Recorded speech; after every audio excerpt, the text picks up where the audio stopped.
Hello everyone, Storm 11 here. Today we'll be having an in-depth look at the severe weather potential across Kentucky tomorrow, and we'll talk a little bit about Ohio and parts of West Virginia as well. And it's just going to be mainly an in-depth look into those areas for tomorrow as well.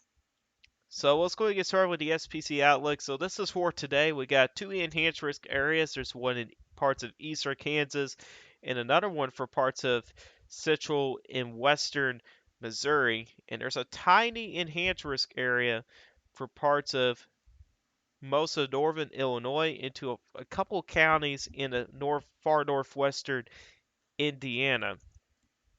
And both of these areas has the potential to see some significant severe weather. The tornado risk, the greatest risk for tornadoes today, looks to be for parts of northern Illinois area that does include the Chicagoland area. For when it comes to wind, the greatest threat for damage and winds would be more focused in the parts of Kansas and Missouri. Some of those winds could reach hurricane force. That's where that hatch area is. And in the hail risk, the greatest chance will also be in parts of Kansas and Missouri. Where you see that hatched area, that's where we can see hail bigger than 2 inches diameter or bigger than eggs, give or take on that. Tomorrow, we got two different Slickers areas. There's one for portions of the plains. You can see they're stretching for parts of southwestern South Dakota through parts of western Nebraska, western Kansas, the Oklahoma Panhandle, couple counties for the northern part of the Texas Panhandle in eastern Colorado. We do have another slight risk area that extends for parts of the Ohio Valley and also for the interior northeast as well. We'll have a more in-depth look or a closer look with that risk area for Kentucky here in a little bit. The day three, which is Friday, got slight risk for parts of southern Kansas and a couple counties in northern Oklahoma. That March risk does extend into parts of far western Kentucky, though. I think rain chances for here in Kentucky tomorrow will be on the low end. I think most of us will stay dry. And on the 4 to 8 day outlook, there's nothing posted on there. But here's a closer look on the day two forecast, which is tomorrow. You see that slight risk includes parts of central, eastern, and northern Kentucky. It includes places like Prestonsburg, Pikeville. It includes the Cincinnati area, Covington, Moorhead. And it really gets as far west as Georgetown and Winchester. Doesn't quite make it to downtown Lexington, but it includes parts of the northeastern part of Fayette County. Meanwhile, the rest of the state isn't at marginal risk. The tornado risk, very low tornado risk, but not zero. There's a 2% risk for parts of northeastern Kentucky. That does include Covington, Moorhead, and just to the north of Prestonsburg. When it comes to damage and winds, which would be the main threat tomorrow, there could be some strong to potentially damaging winds. There could also be some hail in some of those storms, though I think the hail threat would be a secondary threat out there as well. I think hail may get up as maybe as big as quarters, and I think the wind overall, I think the highest wind gust potential maybe just be up to 60 or 65 miles per hour. Meanwhile, the tornado risk would be very low, but not zero. So let's look into some weather model data. So this is for our this is the HRRR model. Now, if you guys may probably know already, the models have not been handling these severe weather events very well. So I would take some of these models here, these two models here, I'm going to show you guys as a grain of salt. But here's the HRRR model. Um, Over the next few hours, we'll be seeing some supercells in northern Illinois. Um, some of those may have the potential to produce a strong tornado, which is a possibility. And that threat could extend into parts of western Michigan later tonight, but eventually those storms should begin to dissipate or quiet down after midnight. Then you start to notice the secondary area of thunderstorms starts to show up in parts of eastern Kansas into western Missouri. Now, the evolution of how the herd ball is going to handle this is probably not going to be very good. So once again, probably take as a grain of salt. But what's going to happen here is that as we wake up Thursday morning, that Mesco convective system that will roll across parts of Kansas and Missouri will leave outflow boundaries across Kentucky, which you can see here by tomorrow morning. It does show some thunderstorm activity across parts of southern Indiana into central and northern Kentucky, and one or two of those storms could be on the strong side. And then here comes the big question here. Where are the outflow boundaries going to set up? Because models don't handle outflow boundaries very well. I would definitely say that. So it's going to be very hard to tell where those outflow barriers are going to set up. And why I'm saying that's because those are where the storm's going to develop. This is a conditional severe weather setup. Yes, the environment's favorable, but is there going to be a trigger mechanism for the thunderstorms to develop? That's the big question. And if they do develop, where? That's another big question. And those are two questions that are still not answered. That could be answered probably tomorrow morning. We'll have to wait and see. But this is the latest HERB model, and it has a little bit of an interesting take on this. So if we kind of go back a little bit, you do see some thunderstorms roll through across southern Indiana, the parts of northern Kentucky. Once again, one or two of those storms could be on the strong side. And what the HERB model wants to try to do, it's got an alpha boundary that kind of sets up out ahead of the remains of that vesicle convective system. Kind of like this red line that I have here. Maybe not like that. It kind of looks like it kind of has an alpha boundary like one here and possibly another one setting up over central Kentucky. You can kind of see this a little bit better as soon as those new thunderstorms begin to fire up.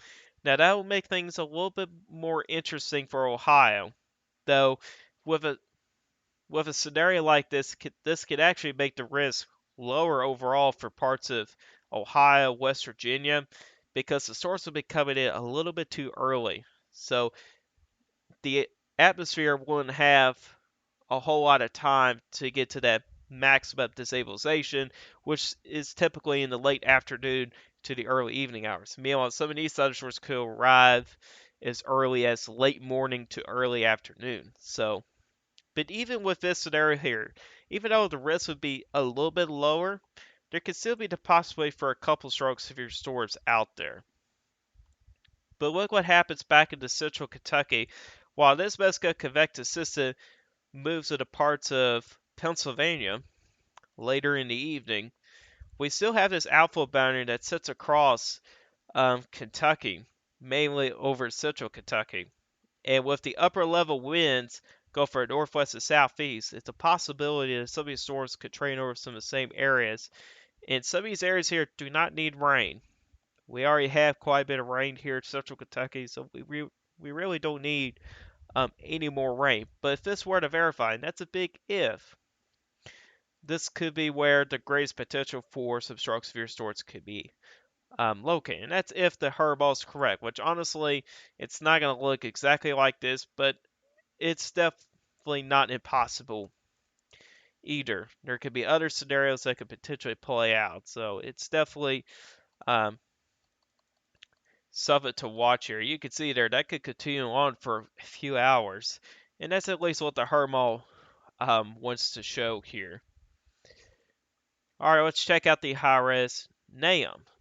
And if I'm going to be honest, high-res NAM, absolutely garbage when it comes to reflectivity. It's worse than the HER model. HER model handles it a little bit better, but it's still not great either. So you can see here, it shows those Mesca convective systems a little bit better for parts of Kansas, Missouri, even showing it going down into Oklahoma. You do see a couple of those showing up. It goes on a more southeastward track, but it still tries to show a couple alpha boundaries to show up across parts of Kentucky. And it's even got some thunderstorms developing into western Kentucky, and that's possibly where there could be some alpha boundaries trying to set up. Once again, it's a conditional setup. Yes, conditions are favorable, but where the alpha boundaries are going to be is where the greatest severe weather potential is going to be. If you don't have any alpha boundaries, there's a decent chance you're not going to see anything. You're probably not going to see rain at all. Maybe not until this cold front that's going to be setting up off to our north kind of dives a little bit more to the south. But you can see here, once again, the Horace Dam has really the greatest potential for strong severe storms across southeastern Ohio, a good chunk of West Virginia into southwestern Pennsylvania. Kind of like how the SPC has it laid out. State-wise, it may be more in the way of northeastern Kentucky, which is something we're actually going to look into here in a moment. And you can see here, even the Horace Dam tries to show some of those scattered showers and thunderstorms lingering into the overnight hours. And once again, some of these storms could be strong or maybe marginally severe. But here's one of the more important things. 500 millibar winds. There's going to be a jet streak that's going to set up here. But you can see here where it's coming from here. It's coming from parts of Iowa, Missouri, Illinois. And if eventually as we wake up tomorrow, you can see here as we go into Thursday afternoon, you do see a little jet streak over Ohio into western Pennsylvania. That's going to help increase lift in the atmosphere. That's going to help develop thunderstorms. So that's a big thing for thunderstorms to develop is you gotta have to wait to have lift. Meanwhile, as you look across central and western Kentucky, those winds are very weak. Not going to be strong enough to develop thunderstorms. However, with outflow boundaries, that could help develop thunderstorms. So this is definitely a very important thing to watch. And you can see here, so we get into Thursday evening, you can see how it kind of expands to include parts of central and northeastern Kentucky, with winds generally anywhere from about 35 to 45 knots, which is not bad for this time of year. But those winds are going to be a little bit more stronger up towards Ohio, where winds may be anywhere from 45 to 55 knots, which would be a little bit more favorable for severe weather. Or, in other words, better lift for those thunderstorms. If you look into the Horace Nam, you can see here shows stuff pretty similar. Got a jet streak over Ohio that also covers parts of Pennsylvania and West Virginia, and you can see how it also stays mainly northeast of Kentucky, but there is still that possibility for thunderstorms to develop in parts of Kentucky. You can see there for 500 millbar winds, especially a little bit earlier in the day, anywhere from about 30 to 40 knots. But you can see as we get towards, the evening hours, it's not really there anymore. Winds generally anywhere from about 15 to 25 knots, which is not strong enough for thunderstorms to develop. So this is also going to be a very important factor tomorrow. It's exactly where the 500 millbar winds. As of right now, it looks to stay up towards Ohio, Pennsylvania, West Virginia, even backs into parts of Indiana as well. But if this thing here does start to shift to the southwest or expand to the southwest, that could help increase probabilities for severe weather. So that's another thing to keep a close eye on as well. So let's check out the Superset composite here. And this is kind of shows you the combination of instability in wind shear. And you can see here pretty strong values across parts of northern Illinois into southern Michigan and northern Indiana as well. That's where you have the strong tornado risk. And then as we go into Thursday, you can see here the values are not really impressive at all. It's got localized hot spots, but overall, it's not a very impressive looking environment. And that tells you that the wind shear, especially low level shear, it's going to be pretty weak on the setup here, which keeps the severe weather threat limited. If we do get a couple of soundings here, we'll try not to get one that's contaminated. We'll go to, we'll say northern Kentucky. And you can see here, instability value is not that impressive. Now, on this sounding here in particular, this is right after the thunderstorms blow through. So the instability values would not be that impressive. But you can see their surface base cape is about 1700 up there, which is good for strong thunderstorm activity. You also notice the dew point values will be in the upper 60s to low 70s. So it's going to be very humid, very muggy out there. DK values do exceed 800, which could be favorable for strong winds, maybe potentially damaging winds. You also got low evaporates exceeding 7 degrees Celsius. Uh, you also look at the sounding here towards the surface. There is a little bit dry air to work with, which can help with the wind risk as well.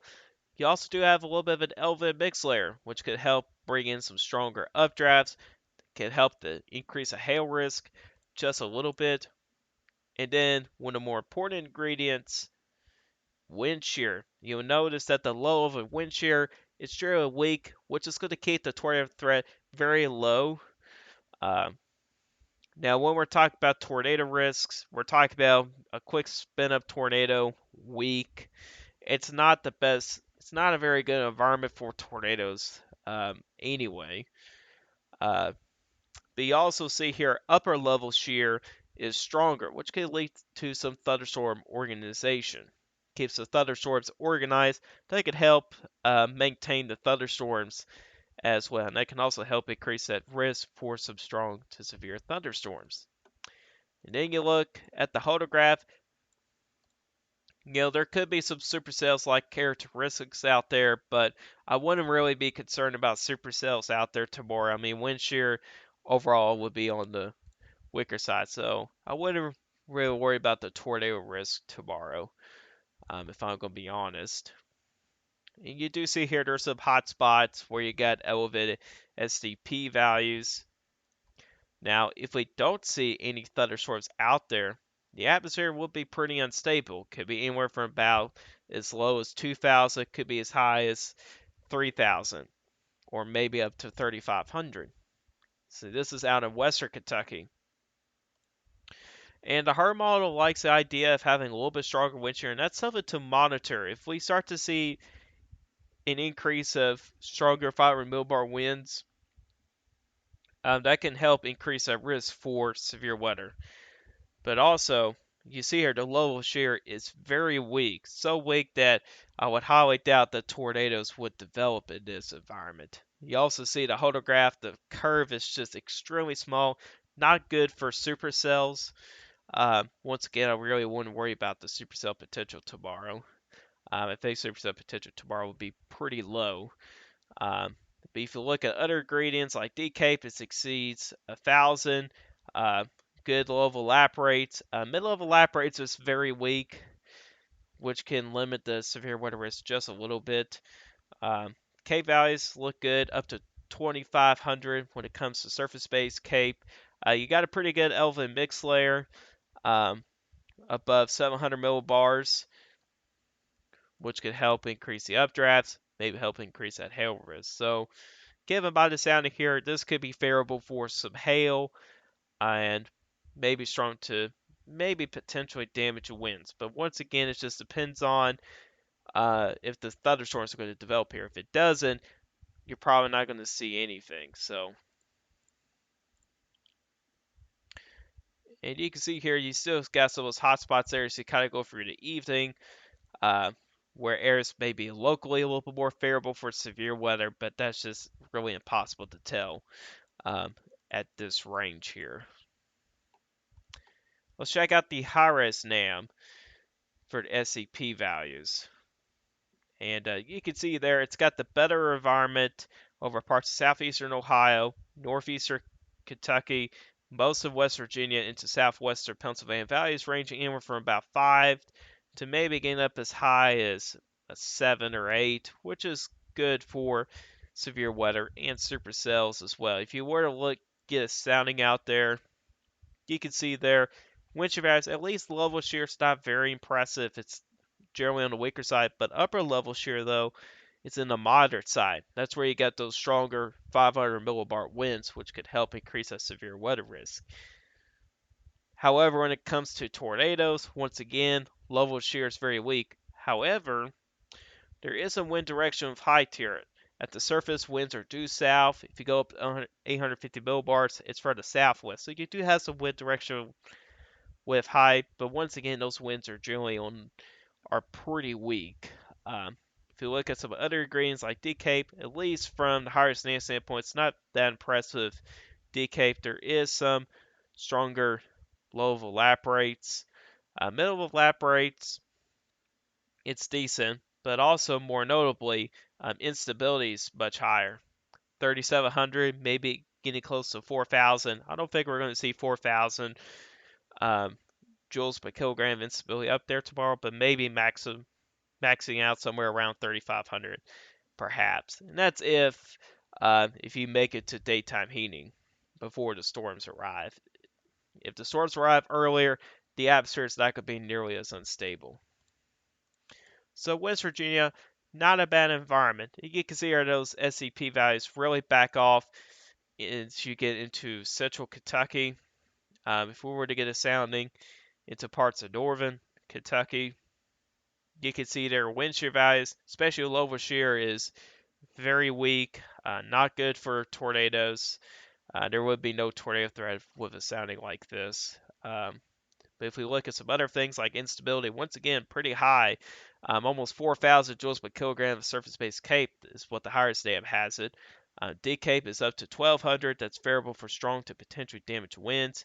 You do have some low lap rates to work with, and not a bad elevated mix layer for the possibility for some hail and some stronger cells. So once again, not a bad sounding for strong severe storms. The main threats, if this were to verify, would be strong to potential damage and winds, and maybe some hail. And that's really about it. Once again, conditional severe weather setup, it just really depends on where those alpha boundaries are going to be, which I think we'll find that out maybe tomorrow morning. We'll see how the models kind of play this out, especially when the 0Z2 comes out. Now, the herd model is definitely very interesting, in my opinion, here of how it's got the alpha boundaries kind of set up. But like I said, the model's been handing these like garbage, so I'll take it as a grain of salt. But overall, strong severe storms will be possible for most of the state. Now, for most of the state, it's conditional. Better chance for strong severe storms to be across northeastern Kentucky, where there'll be better lift. I think that's where the greatest chance for thunderstorms would develop, and that also goes along with the strong severe storm potential as well. But anyways, guys, that's all for you guys today. Hope you guys enjoyed this video. If you guys like this video, hit that like button. If you really like my channel, hit that subscribe button. Hit the bell notification so you never miss an upload. If you guys have questions about this, put a comment section down below. I'll answer you guys' questions. I'll see you guys in the next video. Goodbye and have a good day.